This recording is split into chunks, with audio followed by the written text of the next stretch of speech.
الحمدللہ رب العالمین والصلاة والسلام علی سید المرسلین اما بعد فاعوذ باللہ من الشیطان الرجیم بسم اللہ الرحمن الرحیم۔ سورہ مطففین کے بعد اب سورہ انشقاق کا ترجمہ اور تفسیر انشاءاللہ عز و جل ہم سنیں گے۔ سب سے پہلے سورہ انشقاق کا مختصر تعارف پیش کر دیتا ہوں۔ اس سورت کا نام انشقاق ہے، جو انشقت جو پہلی آیت میں ہے اس کا مصدر ہے، اور اس کے مصدر کا نام جو ہے اس سورت کو دے دیا گیا ہے، اور اس میں 1 رکوع 25 آیتیں اور 107 کلمات اور 430 حروف ہیں۔ مکہ مکرمہ میں نازل ہوئی۔ اس کے مضامین کچھ اس طرح ہیں کہ ابتدائی آیات میں ان ہولناک حادثات کا تذکرہ ہے جو وقوع قیامت کے وقت ظاہر ہوں گے۔ اس کے بعد انسان کو بتایا جا رہا ہے کہ اسے چاروں ناچار ہر حالت میں اپنے رب کے حضور میں پیش کیا جائے گا۔ اس روز تمام اولاد آدم 2 گروہوں میں تقسیم کر دی جائے گی۔ ایک گروہ وہ ہوگا جن کو عذرائے بشارت ان کا صحیفہ عمل ان کے دائیں ہاتھ میں پکڑایا جائے گا۔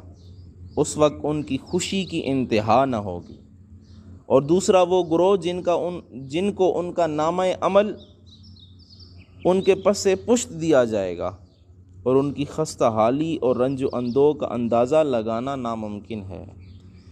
اس لیے ہر شخص کو آج یہ فیصلہ کرنا چاہیے کہ وہ کس زمرے کے ساتھ اپنا حشر چاہتا ہے، وہ کس کے ساتھ اٹھنا پسند کرتا ہے۔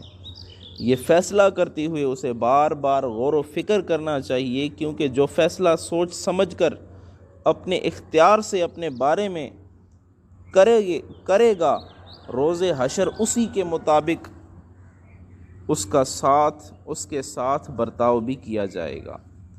اب آخر میں کئی قسمیں کھانے کے بعد، اس صورت کے آخر میں قسمیں کھانے کے بعد بتایا جا رہا ہے کہ انہیں ہر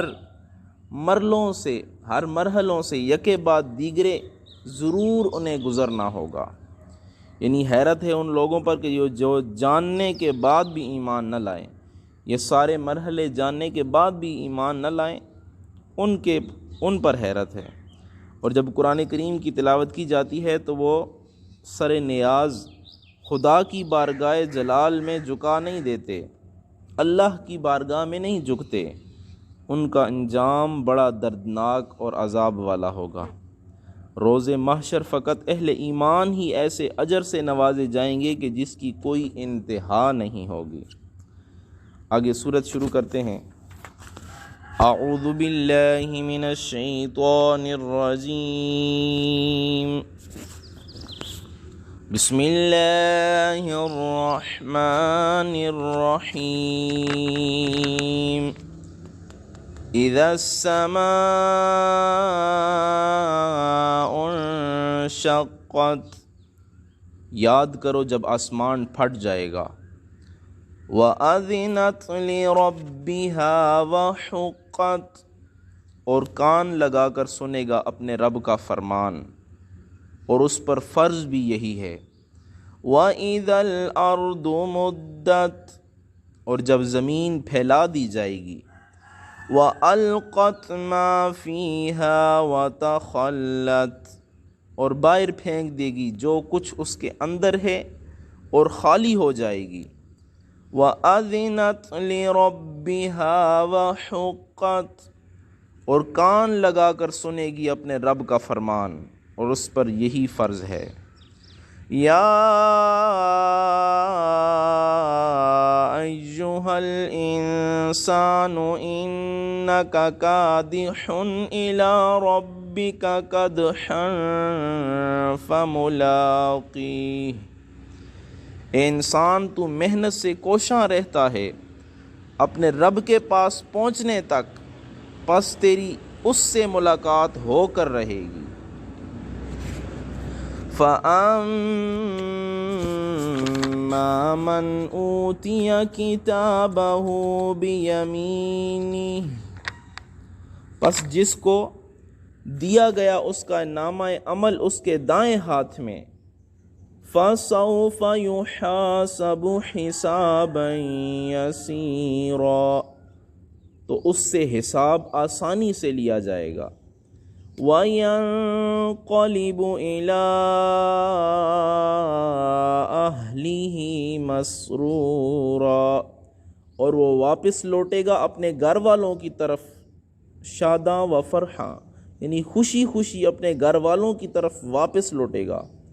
وَأَمَّا مَنْ أُوتِيَ كِتَابَهُ وَرَاءَ ظَهْرِهِ، اور جس بد نصیب کو اس کا نامہ عمل پس پشت دیا جائے گا، فَسَوْفَ يَدْعُو ثُبُورًا، وہ چلائے گا ہائے موت ہائے موت، وَيَصْلَىٰ سَعِيرًا، اور داخل ہوگا بھڑکتی آگ میں۔ إِنَّهُ كَانَ فِي أَهْلِهِ مَسْرُورًا، بے شک وہ دنیا میں اپنے اہل و عیال میں خوش و خرم رہا کرتا تھا۔ آج 13 آیات کا ترجمہ اور تفسیر پڑھیں گے۔ پہلی آیت میں اللہ تعالیٰ ارشاد فرماتا ہے اذا السماء انشقت، یاد کرو جب آسمان پھٹ جائے گا۔ قیامت کے روز، قیامت کے برپا ہونے کی یاد تازہ کی جا رہی ہے۔ جو قیامت کو ہونا ہے وہ ابھی یاد دلایا جا رہا ہے، یعنی یاد کرو جب آسمان پھٹ جائے گا۔ آسمان پھٹنے کی یہ وجہ نہ ہوگی کہ وہ پرانا ہو کر بوسیدہ ہو جائے گا، اس لیے اس میں جگہ جگہ شگاف پڑ جائیں گے، نہیں، بلکہ اس کو اپنے رب کا حکم ملے گا کہ پھٹ جا، تو وہ پارا پارا ہو جائے گا۔ آسمان کا یہ فرض ہے کہ اپنے خالق کے ہر حکم کے سامنے سر تسلیم خم کر دے۔ آگے اللہ فرماتا ہے وَأَذِنَتْ لِرَبِّهَا وَحُقَّتْ، اور کان لگا کر سنے گا اپنے رب کا فرمان۔ وحقت، اور اس پر فرض بھی یہی ہے۔ اذنت کا معنی ہوتا ہے کان لگا کر سننا، جو بات کان لگا کر سنی جائے اس کے مطلق عمل بھی کیا جائے، اور اس کے مطابق پھر عمل بھی کیا جائے، مطلق عمل بھی کیا جائے، اس لیے اسے کہا جاتا ہے اذنت، استمعت و انقادت، یعنی حکم کو سن کر بجا لانا، تعمیل فرمان کرنا، اس کو کہا جاتا ہے اذنت، یعنی اس نے بات سنی اور اس پر عمل شروع کر دیا۔ وحقت، اور اس پر فرض بھی یہی ہے، یعنی یہ کہہ کر بتایا کہ آسمان نے تعمیل ارشاد کر کے کوئی احسان نہیں کیا ہے، کوئی حیرت انگیز بات نہیں کی ہے، بلکہ ہر مخلوق کی طرح اس کا بھی یہی فرض اولین ہے کہ وہ بے چون و چراں اپنے خالق کے سامنے سر بسجدہ ہو، اپنے خالق کے سامنے جھک جائے، اپنے خالق کا حکم مانے۔ آگے اللہ فرماتا ہے وَإِذَا الْأَرْضُ مُدَّتْ، جب زمین پھیلا دی جائے گی۔ جس طرح آسمان اللہ تعالیٰ کے حکم کو مانے گا پھٹ جائے گا، اسی طرح زمین بھی اللہ تعالیٰ کی نافرمان نہیں ہے بلکہ فرمان بردار ہے، اسے حکم دیا جائے گا کہ جس اطاعت و انقیاد کا مظاہرہ آسمان کرے گا، اسی طرح زمین بھی حکم الہی بجا لائے گی۔ جب اسے حکم ملے گا بچھ جا، ہموار ہو جا، تجھ میں کوئی نشیب و فراز باقی نہ رہے، تو اونچے اونچے پہاڑ مٹی کا ڈھیر بن کر نشیبی جگہوں کو پر کر دیں گے، سمندروں کی گہرائیاں بھی بھر جائیں گی، اور ایک وسیع و عریض سپاٹ میدان وہاں پہ بن جائے گا۔ یہاں سب جن و انس دست بستہ حاضر کر دیے جائیں گے وہاں پہ۔ پھر حکم ہوگا وَأَلْقَتْ مَا فِيهَا وَتَخَلَّتْ، اور باہر پھینک دے جو کچھ اس کے اندر ہے اور خالی ہو جائے گی۔ اس کے یعنی اس زمین کے پیٹ میں جتنے لوگ اس وقت تک مدفون ہوں گے اور جو خزانے اپنی تہوں میں اس نے سمیٹ رکھے ہوں گے، حکم الہی ملتے ہی زمین ان سب کو اگل دے گی۔ آگے حکم ہوگا وَأَذِنَتْ لِرَبِّهَا وَحُقَّتْ، اور کان لگا کر سنے گی اپنے رب کا فرمان، اور اس پر فرض بھی یہی ہے۔ پھر انسان کو حکم دیا جائے گا یا ایھا الانسان انک قادح الی ربک قدحا فملاقیہ، اے انسان تو محنت سے کوشاں رہتا ہے اپنے رب کے پاس پہنچنے تک، پس تیری اس سے ملاقات ہو کر رہتی ہے۔ یہاں قدح یعنی کسی چیز کے حصول اور کسب میں محنت و مشقت اٹھانا جو ہے یہ قدح کہلاتا ہے۔ اور علامہ ابو اسحاق کہتے ہیں کہ لغت عرب میں اس کا مفہوم یہ ہے کہ انسان دنیا و آخرت کے سلسلے میں کسی کام میں کوشاں ہو اور اس کے دل میں اس کی خواہش بھی ہو اور اس کی یہ کوشش لگاتار جاری رہے، ان سب امور کے مجموعے کو قدح کہتے ہیں۔ آیت کا مفہوم یہ ہے کہ خواہ طالب دنیا ہو یا طالب عقبہ ہو، دونوں صورتوں میں تو بڑی جان فشانی سے اپنے کاموں کی انجام دہی میں کوشاں رہتا ہے، ہر قسم کی صعوبت کو برداشت کرتا ہے اور یہ سلسلہ جاری رہتا ہے یہاں تک کہ تیرے رب سے تیری ملاقات کا وقت یعنی تیری موت کا وقت آ جائے گا۔ اس وقت تیری جد و جہد ختم ہو جائے گی، اس کے بعد اپنے اعمال شاقہ کا پھل کھانے کا وقت آ جائے گا، جو تو نے عمل کیے اس کی جزا تمہیں دی جائے گی۔ پھر فرمایا جائے گا فَمُلَاقِيهِ، یہاں پہ فرمایا کہ بس انسان کو وہ پھل ضرور مل کر رہتا ہے۔ اور علامہ سید محمود الوسی رحمۃ اللہ علیہ تفسیر رول مانی میں فرماتے ہیں یعنی تو اپنے اچھے یا برے اعمال کو انجام دینے میں محنت و مشقت سے کام لیتا رہتا تھا دنیا میں، یہاں تک کہ اپنے رب سے تیری ملاقات یعنی تیری موت کا وقت آن پہنچا ہے۔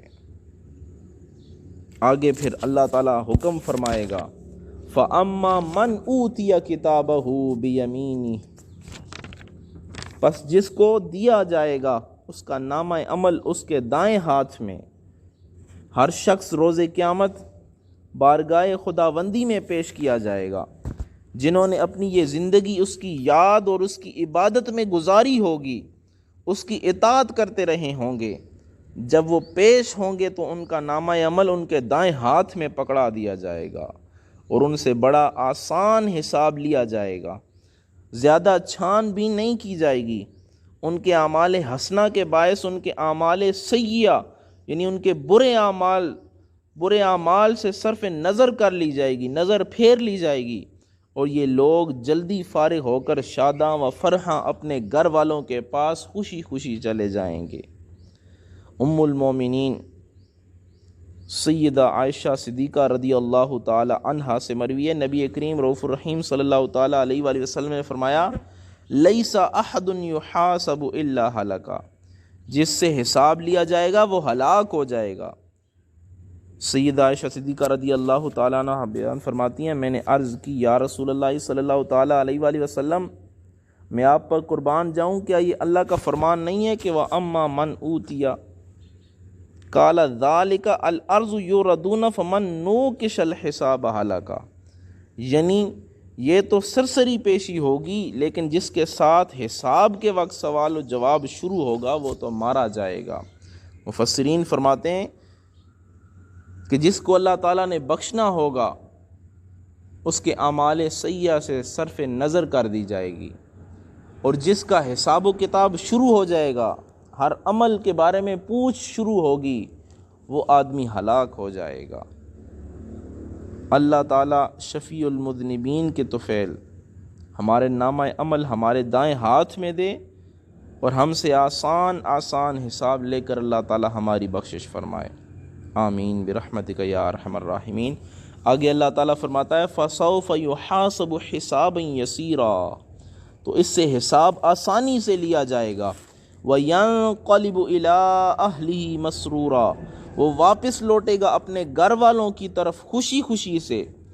آگے اللہ فرماتا ہے وَأَمَّا مَنْ أُوتِيَ كِتَابَهُ وَرَاءَ ظَهْرِهِ، اور جس بد نصیب کو اس کا نامہ عمل پس پشت دیا جائے گا، لوگوں کے روبرو، لوگوں کے سامنے وہ بائیں ہاتھ میں اپنا نامہ عمل لینے سے شرمائیں گے اور اپنا ہاتھ پیچھے کر لیں گے، لیکن فرشتے کب چھوڑنے والے ہیں، وہ وہیں ان کے بائیں ہاتھوں میں ان کے سیاہ کاریوں کے دفتر وہ نامہ عمل پکڑا دیں گے۔